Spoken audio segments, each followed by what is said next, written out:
What up, Screen Fiends? I'm GB, and you're tuned in to Headz TV, where we like to discuss all the wonderful things appearing on your movie and your TV screens.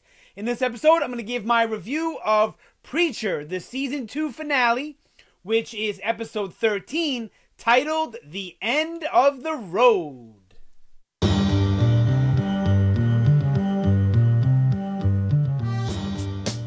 Alright, so Season 2 is finally wrapped up. I'm sad to see it go. It's going to be a pretty crappy wait until next season, but it'll give us a lot to talk about and theorize, whatever. So Season 2, in my opinion, was definitely better than Season 1. I'm going to get into the full season in a different review. I just wanted to make the statement here that I really enjoyed the season. We had action, we had drama, we had mystery, suspense, comedy. We had everything we needed, even the sense of fear from some of the characters, and we had some great memorable characters this season. So it was definitely 2 thumbs up as far as the whole season goes for me. Now this review is just going to be about the finale though, which I also enjoyed. All right, so the title of the episode was The End of the Road, which was a fitting title for the end of this season, because this season was kind of sold to us as the road trip season. Even though it wasn't really road trip, we only got road trip for like a couple episodes, and then the rest we were really stuck in New Orleans. But it still had a feel, could we moved around enough. You know, Jesse going to Paris, and them going to this part of New Orleans and that part, and all, you know. It still felt like a road trip. It still felt like a vacation movie or film, TV show, whatever, right? At least in my opinion it did. Alright, so we start this episode off with another flashback into Jesse's past, which I'm so excited to see myself. I'm also excited for, my friends, family that watch the show, and all of you guys to see Jesse's past and why he's so troubled, why he's so gangster, why he can get so crazy. It's all there in his backstory, all of it. We've gotten to see bits and pieces, but we're getting to the most interesting part of Jesse's backstory, and that's with the Langels. They spell it kind of like angel, like L, but angel in a way. And you notice the name of their farm is Angelville. So just keep that in mind for the future of the show, right? So we get teenage Jesse, and basically he's steering people on to the Angelville Ranch, whatever you want to call it. Now, it's like a tourist attraction. There's multiple things you can do there. You can see the alligator swamp. You can, I think there's like nature hikes or something like that. You can go visit the mysterious voodoo lady, right? Which is actually Jesse's grandmother from his maternal side. And then there's also some unsorted other things, like some stuff that just off the top of my head that I believe was in the books. There's like underground fighting. I believe there's like some sort of ritualistic animal slaughter type of things going on. And there's all kinds of dark magic and voodoo that take place there. We see that the cops are kind of onto them because Jesse kind of picks out the undercover, which I love. That whole scene was great. I like when cinema, whether it be TV, movies, whatever, can take their time, and it's not constant dialogue. They can take their time and let the scene, the setting, the actors' movements, facial expressions play things out. Not saying that opening scene was very silent. It really wasn't. There was talking, but if you really paid attention to it, there was a lot being said in that scene that wasn't in the dialogue. We get to briefly meet 2 characters that will become very important characters, as important as the Saint, as important as her star. And that's Jody and TC. Now, we don't get to see their faces, just like we don't get to see Grandma's face. And I think that's more than it being a mystery thing. I think it's more about they haven't cast those roles. Those are going to be major roles. They have distinct looks to them, so they have to do a lot with casting and hair, makeup, all that other stuff, right? Costumes. So you don't want to pay top dollar, even top dollar TV actors if they're only going to be in 2 scenes for this season. You know what I mean? So they left the faces out. Some people I've seen complain about that, but I like it because it added a sense of mystery, dread, fear to these characters, in my opinion. I really, really enjoyed not seeing their faces this season. I thought this was going to be the season they were going to divulge all this, and I thought they were going to save her star for next year. But what they're doing is actually better because it's mixing it up in a way that is going to keep it fresh, so we don't get bored of the Saint, we don't get bored of her star, and we don't get bored of the Langels. Now, the Saint, even in the books, he's ongoing. He's throughout like the whole entire series. Her star, he's in it a lot too, and then I guess third on that list would be the Langels. But the show has made enough changes so far to where I'm still guessing every episode, and I can't tell you what exactly is going to happen next. Now, they do take a lot of the same themes, and the characters are practically ripped from the pages, and the dialogue feels like it's ripped from the pages, maybe a little more realistic, but I love the dialogue on the show, by the way. All right, so we see Jesse gets angry because Jody takes his the extra money he was skimming on the side, and he kills that rooster, chicken, whatever, feels bad about it, takes it to grandma to bring it back, and she says, it's going to cost you something, or everything costs something to the lines of that. Now, I'm really interested to see where they're going with this, because this ties into what happens with Tulip later, and, what is the price that you have to pay for bringing something back. Now, do you pay that price? Does the creature that you're bringing back to life pay that price? Was that the same chicken that we see at the end of the episode crossing the road? I'm led to believe that it is. So maybe it gives you like a zombie-like quality to where you kind of live forever, but you're not really yourself. I'm really anxious to see what happens with Tulip. I'll get into that a little bit more later.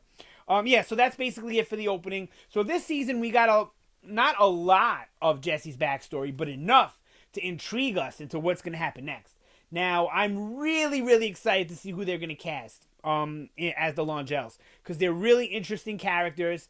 They're really screwed up people, and I'm sure we're even going to get a little bit more into the past and history with Jesse and them and all that. Just think about what they were doing to him with the coffin. Oh, and they alluded to that coffin early in the season in a fish tank behind Jesse, where there was like a coffin under there with a hose attached to it. It was, I caught it right away. I actually mentioned it in that review without spoiling anything. But if you go back and check it, it's like episode 1 or 2. It's really early in the season. Maybe 3, but I think it's 1 or 2. All right, so yeah, man, that's really all we got. So next season, the next antagonist we're going to get introduced to are the Langels. Even though we slightly got introduced to them slightly this season, right? So next season, if you think about it, we still have the Saint. Even though he's in hell, he's still an entity, right? He's still about who knows what can happen. He doesn't have Jesse's soul anymore, so that means he can be controlled. And then we have her star in the Grail, right? Where all of those characters that we met, they're all still alive and kicking, right? And then we have the Langels. So we're going to have like 3 antagonists next season that can possibly pop up at any moment to cause problems for the trio. Even though her star and the Grail aren't total antagonists, as far as where the story is right now, we all know, no matter what, you know enough to know that they're antagonists and not to be fooled by her star's polite nature, right? All right.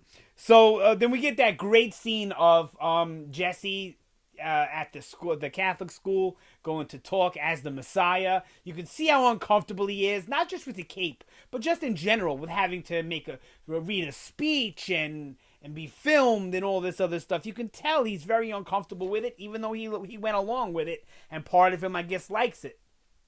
But I think the fact that he's not able to use the word is starting to also take away the hopes that he had that he was the Messiah. You know what I mean? And I can't wait to find out why he's losing the voice.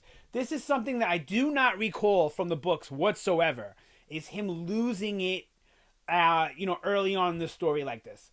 They like I said, they mix things up and they change things up greatly. Like the whole thing with Tulip happens in the book too, but at a different point in time, different circumstances. Everything about it is different. The only thing that's the same is that Tulip gets shot.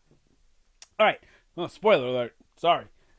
All right, so let's move on. So I loved all of that. Her star's script with the lesbians and all that. That was great. Good stuff. I love the chemistry between those two actors. The actor that plays Jesse, Dominic Cooper, and the actor that plays her star, Pip Torrens. They have great chemistry. They both nail the characters so good. And they play these outlandish, everybody on the show plays these outlandish characters in such a real way. And it does remind me of the book because, all right, the book, it's a comic. So there are times where it feels very comic book, okay? But for a comic book, it feels very grounded at times, in my opinion, in the way the characters interact. That's what, to me, grounded the books. And it's what grounds the show to me, too. It's the writing of the dialogue, the way it's performed, and the way the characters are portrayed. It's all nailed. They really do a great job on this show. I don't understand why people hate on this show, why enough people aren't watching it or talking about it. I don't really get it. We got to do something about that, guys. We got to rise up. All right.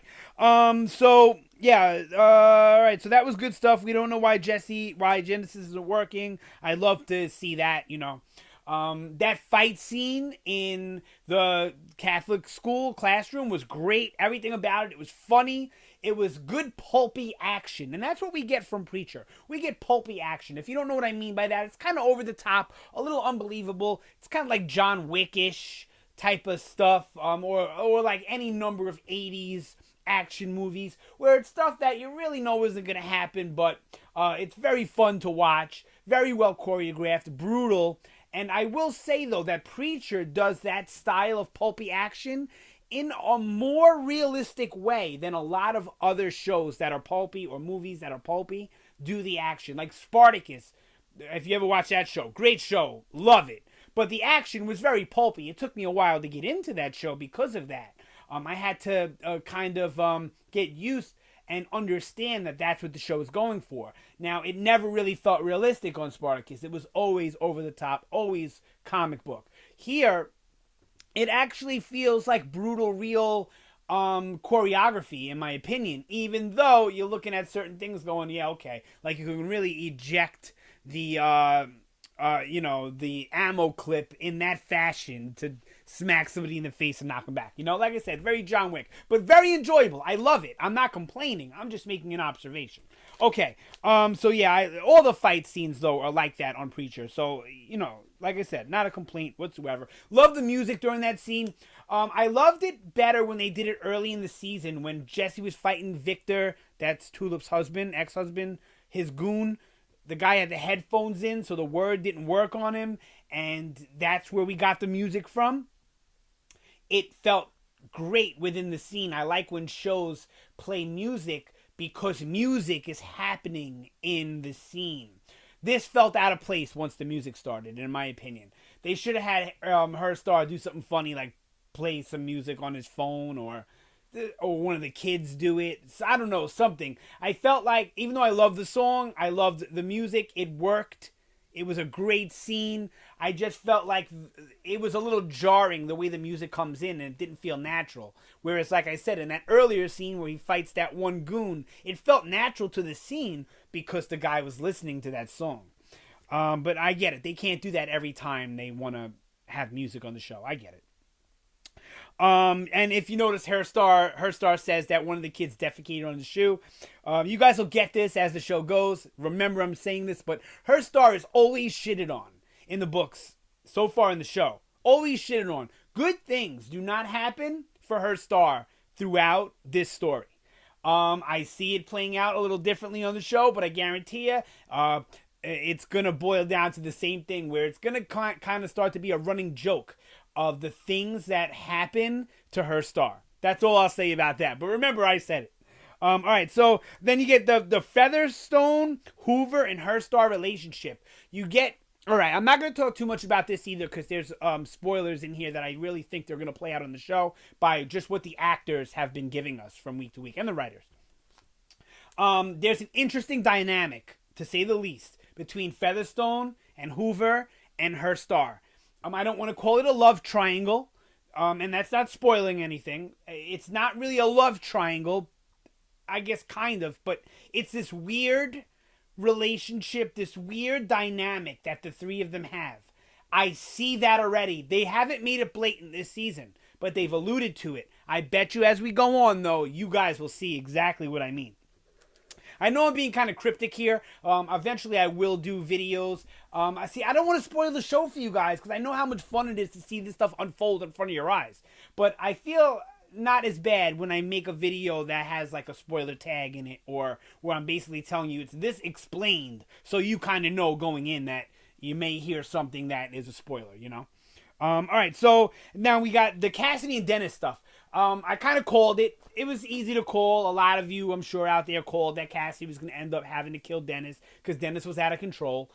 He wasn't the right temperament to be turned into a vampire.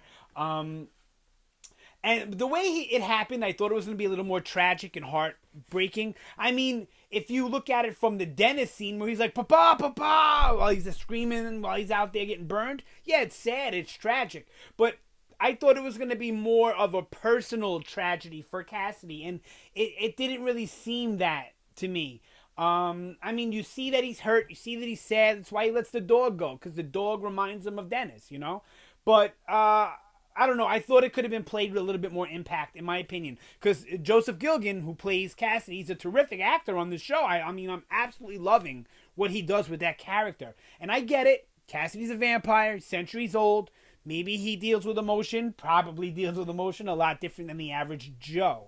But the reason why he bites Dennis is because he doesn't want Dennis to die and he doesn't want Dennis to suffer. And then he ends up having to kill Dennis in a very painful way that's like, suffer, you know what I mean? So, I don't know. It felt, it didn't have the impact I thought it was going to have. But I still enjoyed it. Good stuff. I really want to see what Dennis was watching. Like, actually see what he was watching that was disturbing Cassidy so much. And it wasn't really disturbing Cassidy as much as it was tempting him into those vampire ways, which is probably very hard for Cassidy to get under control. Remember, Cassidy constantly says, even if they seem like throwaway lines, that he used to be a monster, that if you knew the things that he's done, you wouldn't want to be friends with him. Stuff like this. And, we see shades of that in this episode. He was really scary when he was like vamping out, even with that awesome dream, that crack dream he has about Tulip, which I think we all kind of saw coming as not being real. I don't know. I didn't see it coming right away. But once he kisses her, I'm like, something ain't right here.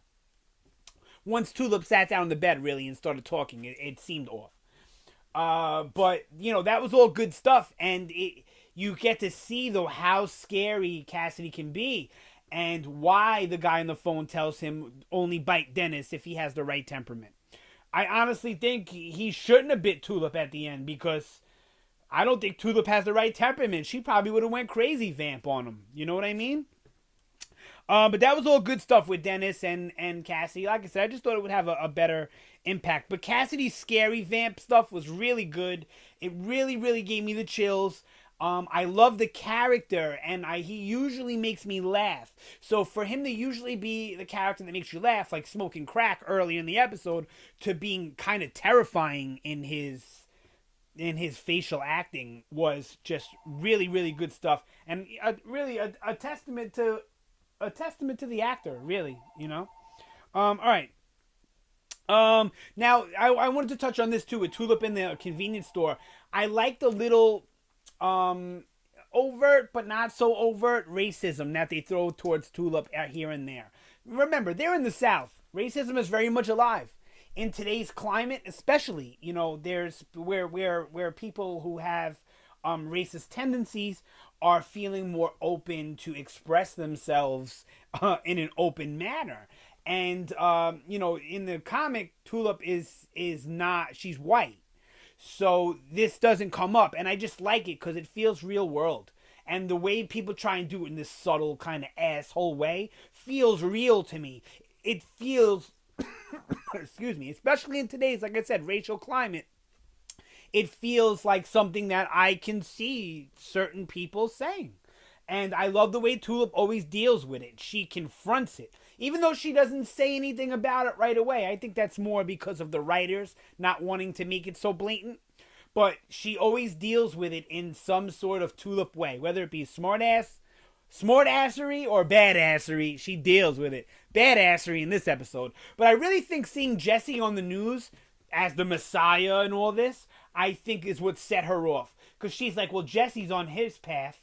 And my path is obviously Jesse's doing what he wants to do. Let me do what I want to do, and that's be a criminal. That's be Bonnie, whether I got Clyde or not, or whether Clyde just happens to be a centuries-old vampire at this moment, right? Yeah, so I loved all that stuff in the store. That was good. She tried to give the money to the lady. The lady still didn't want it, which was weird because the lady was stealing diapers. I don't know. It's you can interpret that many different ways. The way that scene played out. I talked about Cassie smoking crack in the dream. I liked it. It, like I said, it caught me out there for a second until Tulip sat on the bed and started talking, and then it was kind of, over there. Let's talk about Eugene and Hitler. Now, I was worried that they were gonna make Hitler a totally sympathetic character or make him vindicated, because you shouldn't do that with somebody as awful as Hitler. But I loving what they're doing with this character, because they're showing that somebody that does what Hitler did isn't necessarily this badass tough guy.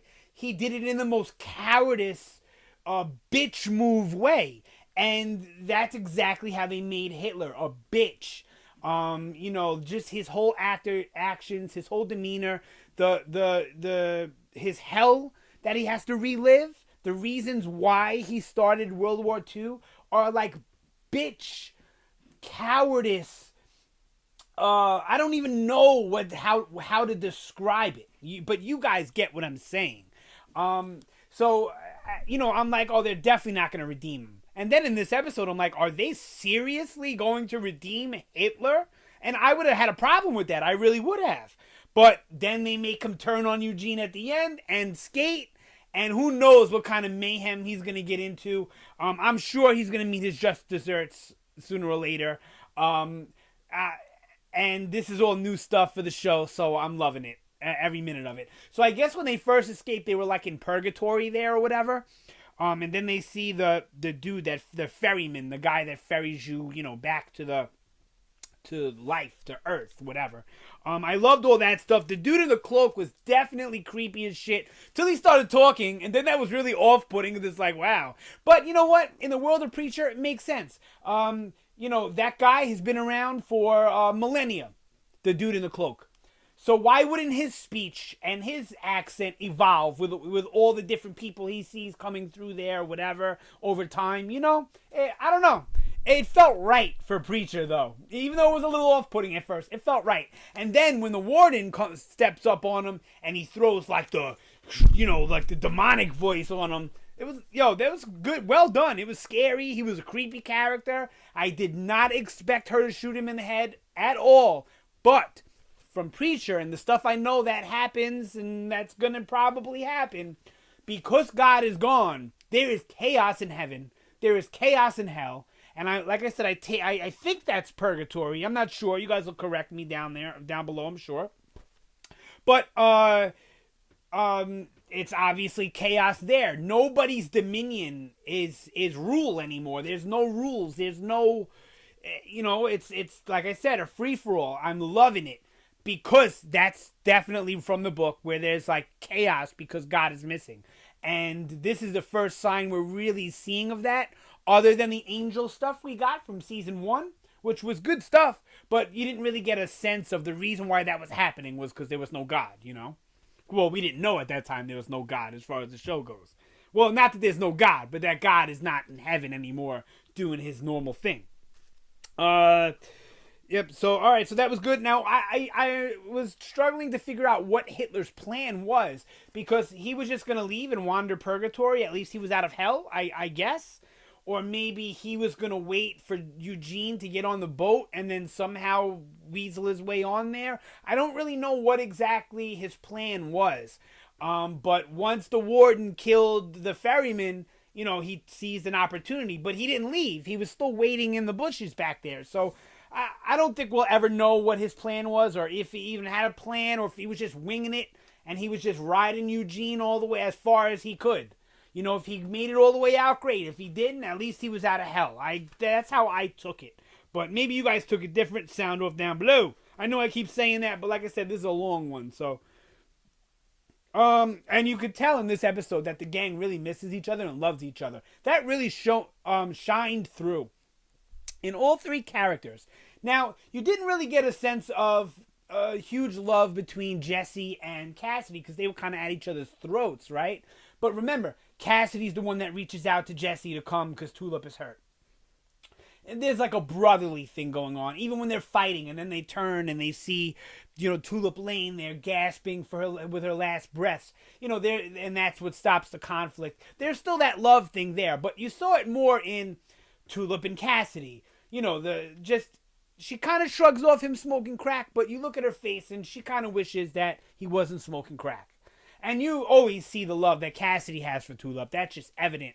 But especially with Dennis looking at the underwear and all that stuff, that's really what set Cassidy off to kill Dennis. So you got to really, really love a chick if you're going to kill your son, even if he is a crazy vampire, right?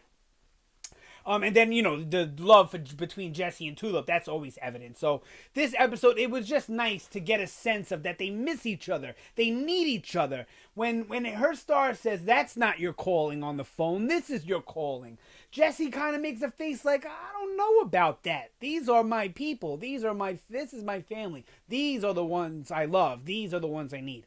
And we get a sense of that throughout the whole season, but especially in this episode. And it was a nice culmination to what we had in the 12 episodes prior. So yeah, I mean, they're doing really, really great character stuff. I don't know why more people aren't seeing that. The writing, the character moments, the character development, the acting, it's all on point with Preacher. Like, all on point. Let's see. I hate that it took Tulip finding the camera. I know I'm jumping around a little here.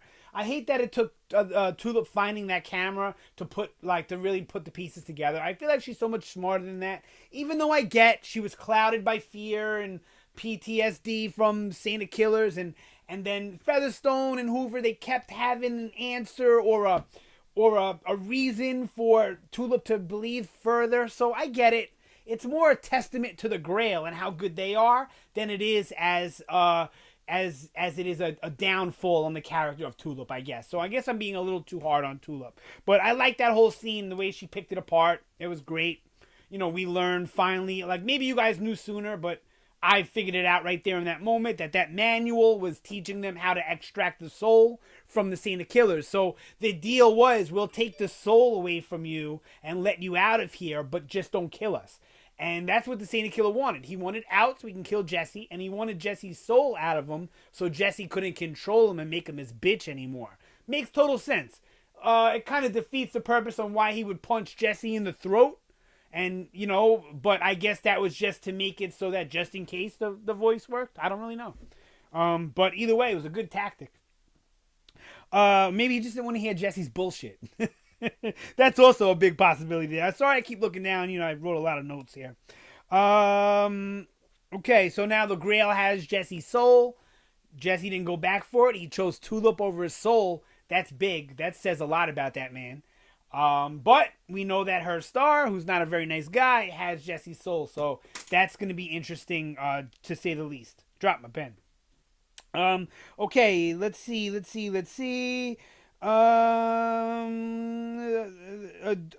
think I said this before, that Cassidy killed Dennis because Dennis was tempting him, basically. Dennis was showing him the ways that Cassidy probably fought for centuries to not be a bloodthirsty monster that drank everything that he came across, or that just took anything he wanted, which is what Dennis was becoming. So Cassidy didn't want to become that again, because he was that once. I did talk about this before. I talked about Cassidy being a monster. And Hitler on the Loose, definitely no good. I mentioned that before too. Yeah, I think that's it. Next season should be interesting, to say the least. I'm going to do a bunch more videos. I'm going to explain the hell situation. We're going to do maybe what possibly is in store for the Saint of Killers. I don't know if I'm going to do that one because it's a lot of fun stuff and I don't want to spoil it.